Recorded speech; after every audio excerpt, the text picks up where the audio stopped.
하나님의 말씀을 같이 보겠습니다. 창세기 12장 1절에서 3절입니다. 구약성경 창세기 12장 1절에서 3절까지 창세기 12장 1절에서 3절 찾으셨으면 같이 읽겠습니다. 여호와께서 아브라함에게 이르시되 너는 너의 고향과 친척과 아버지의 집을 떠나 내가 내게 보여줄 땅으로 가라. 내가 너로 큰 민족을 이루고 내게 복을 주어 내 이름을 창대하게 하리니 너는 복이 될지라. 너를 축복하는 자에게는 내가 복을 내리고 너를 저주하는 자에게는 내가 저주하리니 땅의 모든 족속이 너로 말미암아 복을 얻을 것이라 하신지라. 아멘. 2월 첫째 주 학원 복음화 말씀 우리가 붙잡고 기도해야 되겠습니다. 오늘 우리가 나눌 제목 아브라함의 시작입니다. 믿음의 조상이라고 하는 아브라함이 어떻게 언약을 붙잡고 그 여정을 시작했는가? 여기에서 우리는 어떻게 복음 붙잡고 시작해야 되는가에 대한 답을 내야 되겠습니다. 자, 우리 렘넌트와 전도자들은 기도 속에서 모든 것을 할 수 있습니다. 기도로 복음 누리고 기도로 힘을 얻고 기도로 세계 살리는 응답을 시공간 초월해서 누릴 수 있습니다. 우리는 어떻게 기도해야 되겠습니까? 우리는 삶의 근본에 대한 답을 이미 낸 사람들입니다. 우리의 인생 어떻습니까? 이미 모든 문제는 해결되었습니다.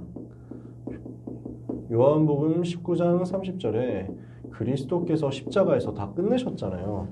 더 이상 우리는 내 문제, 개인의 문제로 염려할 필요가 없습니다. 그리스도께서 끝내셨어요. 과거, 현재, 미래 모든 근본 문제를 그리스도께서 십자가에서 단번에 끝냈습니다. 그러므로 우리의 인생에 대해서 우리는 염려할 게 없습니다. 우리 개인의 인생 여정에 대해서 두려워할 것 없습니다. 하나님이 영광 가운데 풍성한 대로 모든 쓸 것을 채우신다고 약속하셨고 일용할 양식 주신다. 이것을 우리에게 책임지시니까 내일 일 염려하지 말라고 하셨습니다. 우리의 인생 목표는 어디에 있습니까? 우리는 하나님의 소원 위에서 사는 것입니다. 인생의 이유, 인생의 목적은 하나님의 소원을 위한 것입니다. 하나님의 소원, 그 하나님의 명령을 위해서 사는 것이죠. 그러면 그 하나님의 소원이 뭡니까? 그 하나님의 명령이 뭡니까? 세계 살리는 거잖아요. 그래서 그리스도 안에서 우리는 모든 문제 이미 해결받았다. 우리의 인생을 앞으로 살아가는 것 세계 복음화 위해서 살면 된다. 주님이 이걸 명령하셨으니까요. 마태복음 24장 14절에 이 천국 복음이 모든 민족에 증거되게 하여 온 세상에 전파되니 그제야 끝이 오리라. 마태복음 28장 18절에서 20절에 모든 민족에게 가서 제자 삼아라. 마가복음 16장 15절에서 20절에 만민에게 가서 복음 전파해라. 사도행전 1장 8절 성령 충만 받으면 권능 받고 세계 살리게 될 것이다. 전부 주님이 하신 말씀이잖아요. 주님이 주신 약속이거든요. 우리가 다른 거 할 게 있습니까? 우리는 이것만 하면 됩니다. 그러면 이것을 위해서 어떻게 해야 되는 것이냐, 어떻게 해야 되느냐 하는 건데요. 하나님께서 이것을 위해서 우리에게 주신 방법이 있습니다. 하나님이 주시는 응답을 누리라는 것입니다. 그래서 우리에게 주신 이 7가지 망대로 우리가 정리를 해본 거잖아요. 이건 뭘 말합니까? 성삼위 하나님이 나의 능력 되시는 것을 누리라는 것입니다. 보좌의 축복이 나의 능력이라는 것을 누리라는 것입니다. 시대 살리는 증거가 내게 능력이 되도록 기도하고 누리는 것입니다. 이렇게 했을 때 흑암 세력 꺾을 영권을 하나님께서 우리에게 능력을 허락하시고 영력, 지력, 체력, 경제력, 인력을 우리에게 허락하시고 미래에 살릴 CBDIP 성취되는 능력을 우리에게 허락하시고 세계에 살릴 237 치유 서밋의 능력을 우리에게 허락하시는 것입니다. 그러면 이렇게 영적인 힘을 얻었으면 우리는 무엇을 위해서 합니까? 구원받고 하나님의 자녀가 되어서 여정 시작했습니다.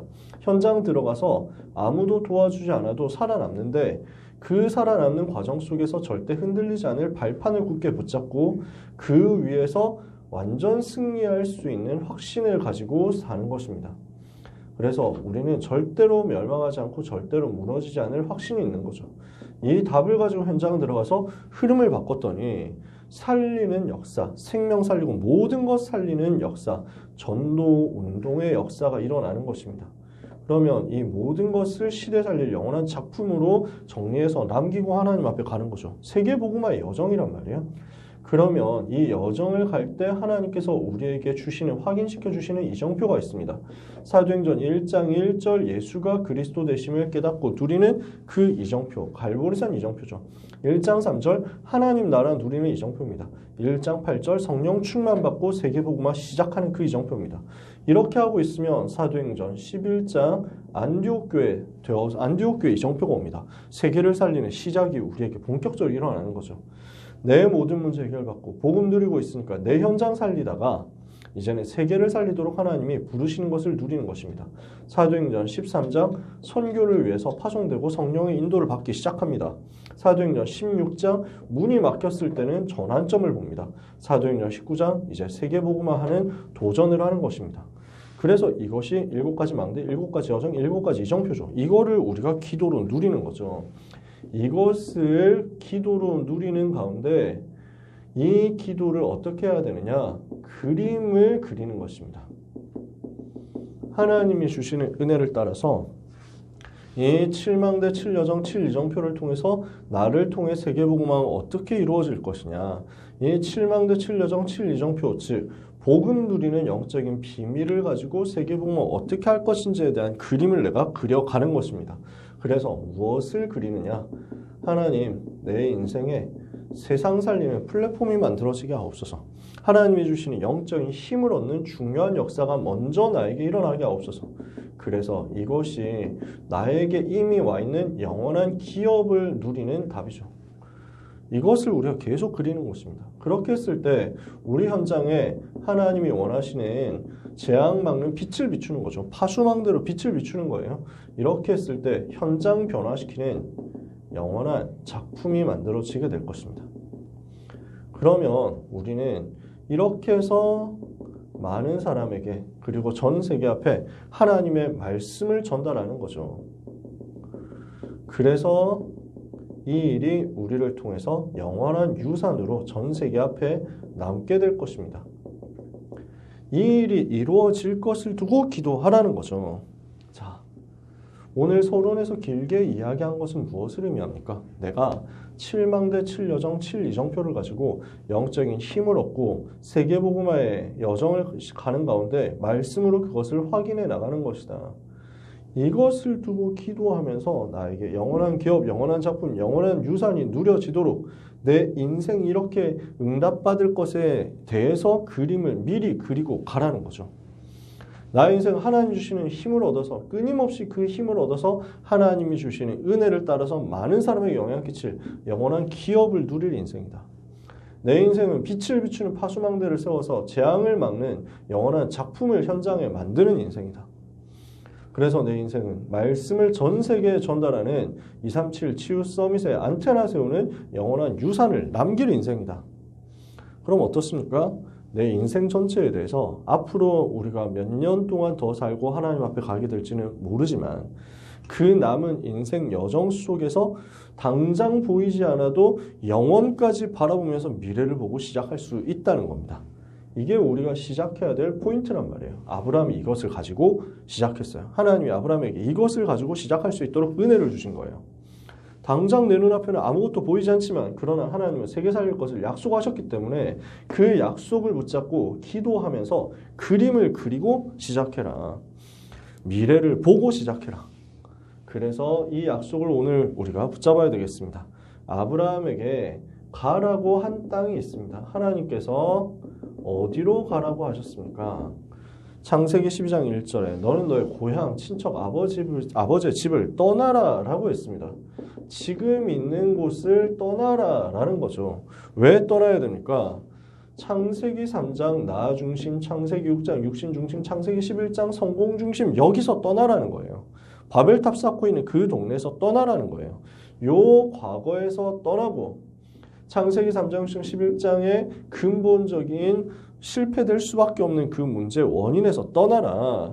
모든 불신자 상태, 그 멸망에서 빠져나와라. 근본 문제, 우상 문제, 정신 문제, 육신 문제, 내세 문제, 후대 문제, 이 불신자 상태 모든 운명, 사주팔자, 저주에서 떠나라. 모든 과거에서 떠나라는 것입니다. 이걸 결단하는 거죠. 나는 더 이상 마귀 자녀로 살지 않는다. 나는 더 이상 과거의 각인뿌리 체질에 매여 있지 않는다. 나는 실패될 수밖에 없는 것에서 이제 나왔다.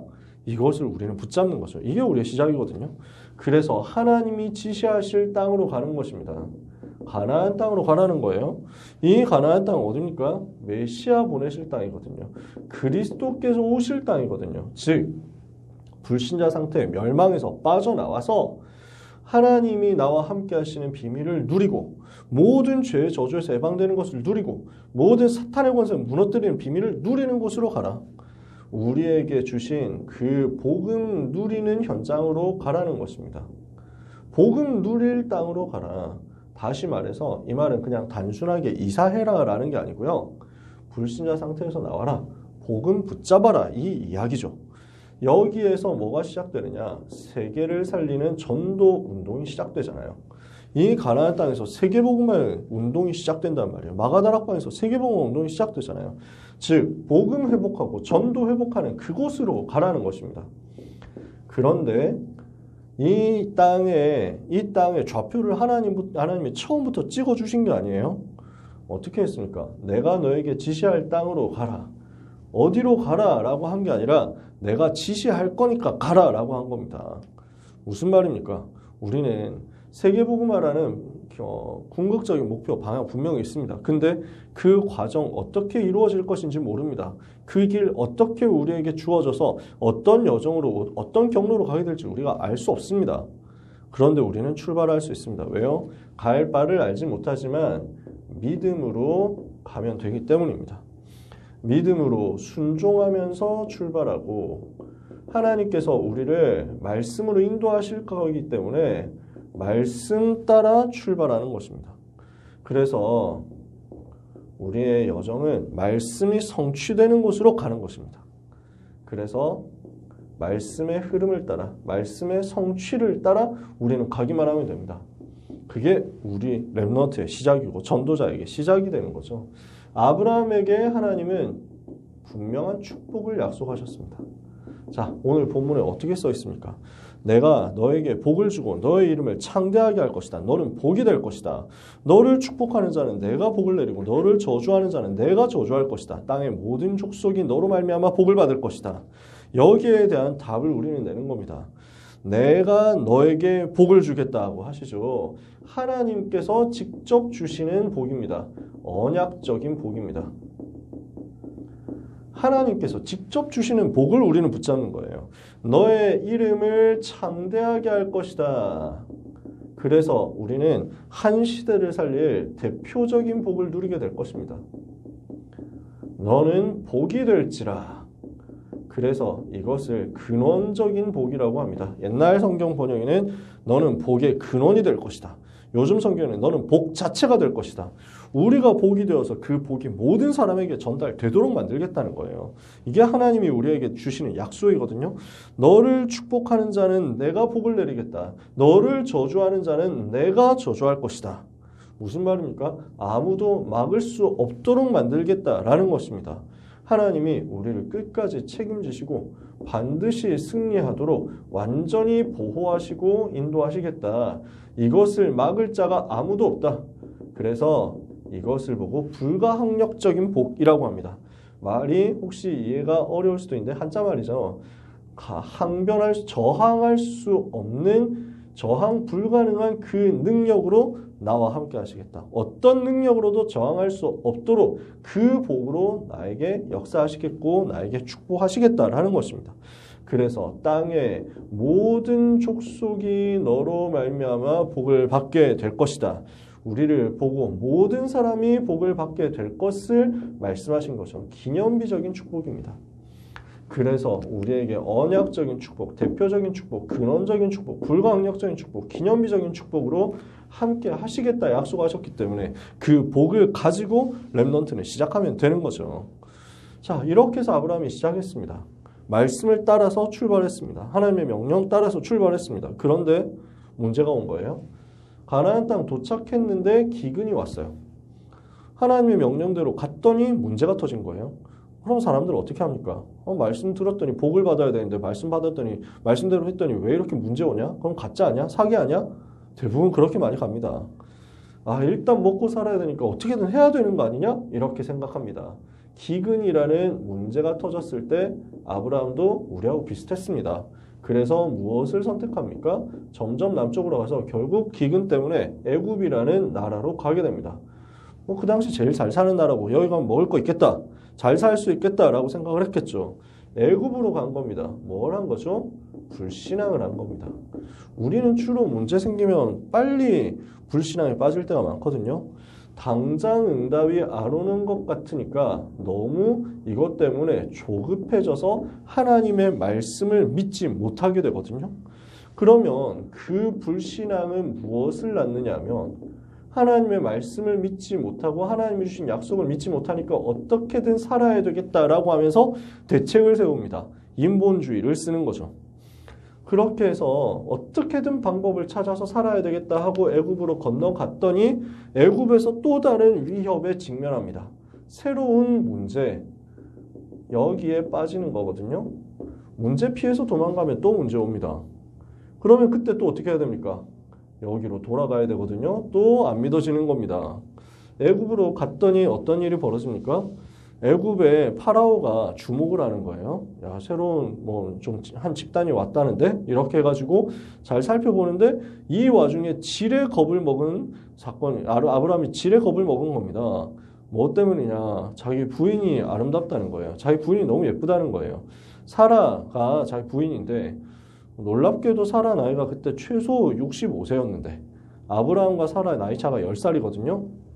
그런데 아브라함이 75세 때 약속 붙잡고 출발했어요.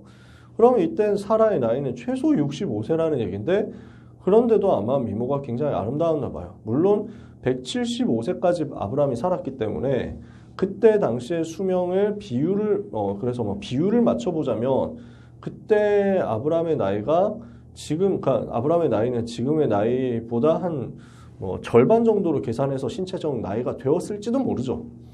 사실은 천국 가봐야 알 수 있습니다. 아무튼 근데 아브라함은 이때 부인이 너무 아름답기 때문에 두려움에 빠집니다. 나를 죽이고 부인을 데리고 가면 어떡하지? 나를 죽이고 부인을 빼앗아 가지고 이제 자기 아내로 삼으면 어떡하지? 이렇게 생각을 하는 거예요. 그 불안 때문에 뭐라고 인본주의를 쓰게 되냐면 아마도 아브라함이 죽을 때까지 바가지를 긁히고 죽을 때까지 욕을 먹어도 할 말이 없고 좀 부끄럽고 쪽팔리게 되는 일생일대 흑역사를 남기게 되죠. 내 부인이라고 하지 말고 동생이라고 하자 라고 이야기를 짜게 되는 겁니다. 사촌 동생인가 그랬기 때문에 아주 틀린 말은 아니고 아주 거짓말은 아니지만 진짜 비겁하잖아요. 그래서 부인을 팔고 자기는 살겠다라는 거예요. 나름대로는 뭔가 계산도 있고 계획도 있었을 수도 있습니다. 아니 내가 보기에 내가 죽으면 뭔 소용이냐 이렇게 나는 언약을 붙잡고 내가 살기 위해서 이러는 거다라고 정당화를 했을지는 모르겠지만 아무튼 빼박 너무 쪽팔리는 짓이었습니다. 이렇게 해가지고 파라오한테 그냥 바친 거예요. 그래서 파라오가 그러면 새로운 여자가 왔구나 이렇게 해가지고 후궁으로 들여야 되겠다 하고 뭔가 썸을 타려고 하는 순간 하나님이 나타나셔서 이것을 꺾어버리죠. 파라오에게 진노하시는 거예요. 내 이놈 지금 네가 누구를 데리고 지금 가려고 하는지 아느냐 이렇게 하면서 그래서 아니 동생이라고 해서 데리고 왔는데요. 그러니까 하나님이 시끄럽다 지금 너는 지금 유부녀를 데리고 와서 말이야 하면서 그러면서 당장 돌려보내지 않으면 다 죽여버리겠다. 이렇게 지금 하나님이 쉽게 표현하면 그렇게 됩니다. 그러니까 파라오가 깜짝 놀라가지고 그래서 아무 일 없이 다음날 사라를 돌려보냅니다. 그러면서 야, 왜 말 제대로 안 했냐? 말 제대로 하지. 이러니까 혹시 나를 죽이고 데리고 갈까봐 이러면서 막 그래서 파라오가 혀를 끌끌 차면서 그랬겠지만 놀랍게도 그래도 하룻밤 동안 고생을 많이 했기 때문에 큰일 날 뻔했기 때문에 정신적 손해에 대한 배상을 하겠다 이렇게 해가지고 막대한 재물을 줍니다. 그래서 아브라함은 얼떨결에 크게 재물을 얻고 가나안 땅으로 돌아오게 됩니다. 무슨 말입니까? 하나님은 언약 가진 자를 버리지 않습니다. 심지어 우리가 실수했어도 하나님은 언약 가진 자를 절대로 버리지 않고 끝까지 지키십니다. 그래서 렘넌트는 낙심하지 말고 하나님 바라봐야 됩니다. 우리는 연약하기 때문에 실수할 수 있고 넘어질 수 있거든요. 그 실수와 넘어진 것에 그대로 잡혀있지 말고 빨리 일어나야 됩니다. 그리고 좋으신 하나님, 의로우신 하나님을 바라보고 회개하고 하나님 앞에 서면 좋으신 하나님은 그것을 기억하지 않으시고 우리를 용서하시고 우리를 살리시고 심지어 우리가 실수한 것까지도 뒤집어서 전부 깨달음이 되게 하시고 그 속에서 우리가 갱신할 수 있도록 은혜를 주시고 모든 것이 축복의 발판이 되도록 역사하시는 것입니다. 그래서 이 모든 것이 역전되는 일들이 벌어지는데 성경 속 전도자들이 렘넌트들이 전부 이 응답 받았거든요. 그래서 렘넌트는 낙심하지 말고 렘넌트는 좌절하지 말고 무너져 있지 말고 실수했으면 빨리 하나님 바라보고 새로 시작해라. 하나님은 거기에서 아브라함에게 답을 주시고 깨달음을 주시면서 아브라함이 한 단계 넘어설 수 있도록 복음 붙잡고 갱신할 수 있도록 은혜를 주시고 역사하셨어요. 그래서 우리가 옛날에는 이런 부분을 가지고 이렇게 많이 얘기를 했습니다. 잘못은 아브라함이 했는데 벌은 파라오가 받고 바로왕이 받고 그리고 바로왕은 아무 잘못 안 했는데 야단 맞고 그리고 아브라함은 되게 지가 잘못해놓고 축복을 받더라. 이게 왜 그렇습니까? 언약의 백성이냐 아니냐인 거예요. 복음 가진 하나님의 자녀는 하나님께서 끝까지 돌보시고 축복하시고 책임지십니다. 억울하면 하나님 자녀 되면 됩니다. 우리는 하나님의 자녀인 거죠. 그래서 여기 안 속으면 됩니다. 불신앙을 하면 인본주의 써야 됩니다. 대책 세워야 됩니다. 그러면 또 문제 옵니다. 이거는요. 또 다른 불신앙을 낳습니다. 아 어떡하지 이렇게 된다니까요. 그럼 또 인본주의 써야 돼요. 계속 연쇄된다니까요. 거짓말 한 번 하면은 이 거짓말 감추기 위해서 덮기 위해서 또 다른 거짓말을 해야 되는데 그 거짓말이 자꾸 불어나니까 나중에 답 없거든요. 어떻게 막 호미로 막을 것을 가르로 막는다 이런 얘기 하잖아요. 처음부터 하나님 앞에 서면 되는데 안 그러면 계속 지금 여기서 혼란스럽거든요. 여기서 계속 맴돌게 되거든요. 빠져나와야 됩니다. 아니 아브라함 복 받았는데 그 불신앙했다가 복 받았는데 우리도 불신앙하면 안 돼요 라고 생각하기에는 아브라함이 저지른 흑역사가 지금까지 박제되어 있잖아요. 지금도 천국에서 갈굼당하고 있을 수 있습니다. 지금도 천국에서 사라가 또 나왔다 하면서 아브라함 보고 째려보면 아브라함은 할 말 없습니다. 우리는 불신앙을 박제로 남기지 말고 영원한 믿음의 유산을 작품으로 남겨야 되겠죠. 결론입니다. 우리는 그러면 어떻게 시작해야 되겠느냐? 우리는 세 가지 시작해야 되겠습니다. 이유를 알고 시작해야 돼요. 아브라함이 이유를 알고 시작한 거예요. 무슨 이유를 알았습니까? 아, 지금 이 갈대아 우르 땅 떠나야 되는구나. 인간이 왜 문제 만날 수밖에 없느냐.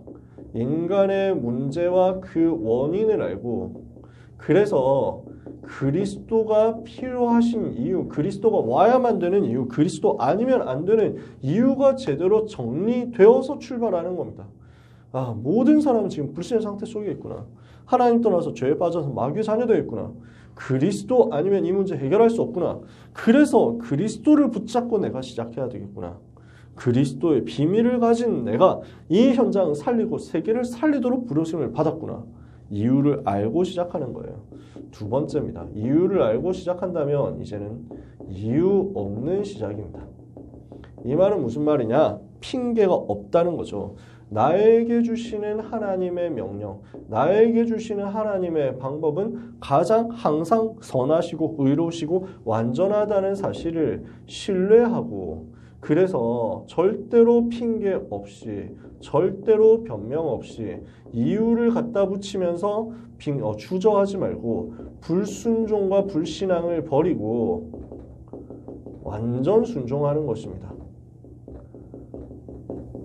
말씀 따라서 지금 출발하는 겁니다. 아무 핑계 없이 즉각적으로 순종함으로써 올바른 시작을 해라. 그것이 우리의 시작입니다. 오늘 말씀 따라가고 그 말씀의 흐름 따라가면서 올바른 시작하는 축복을 여러분 받으시기를 바랍니다. 마지막입니다. 우리는 이유를 가진 시작입니다. 어떤 이유가 있습니까? 하나님 우리를 왜 불렀어요?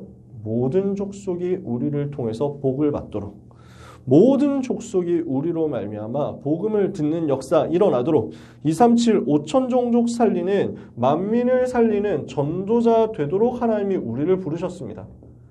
237 5천 종족 살리는 이유를 가진 시작입니다. 전도자의 시작입니다. 이것을 약속으로 붙잡고 렘넌트 여러분은 공부를 시작하는 것입니다. 그래서 복음 붙잡고 시작해라. 말씀 따라가면서 시작해라. 전도 때문에 시작해라. 그러면 이것 때문에 이렇게 시작하는 여러분의 공부, 여러분의 학업, 여러분의 산업은 영원한 응답의 시작이 될 것입니다. 아브라함에게 하나님이 이 축복을 주셨죠. 영원한 응답을 받는 시작이 우리 렘넌트와 전도자들에게 동일하게 있게 될 줄 믿습니다. 이 시작의 역사 한 주간 동안 여러분 누리게 되시기를 예수 그리스도 이름으로 축복합니다. 기도하겠습니다. 하나님께 감사드립니다. 모든 렘넌트들, 모든 전도자들 믿음에 출발하게 하옵소서. 이유를 알고 출발하며 이유 없는 순종으로서 출발하며 이유 가지고 세계 살리는 시작을 하게 하여 주시옵소서. 하나님의 망대, 하나님의 여정, 하나님의 이정표를 붙잡고 기도하면서 세계를 살릴 플랫폼 파수망대 안테나에 응답받는 축복의 시작이 모든 하나님의 백성들 가운데 일어나게 하여 주시옵소서. 예수 그리스도의 이름으로 기도합니다. 아멘.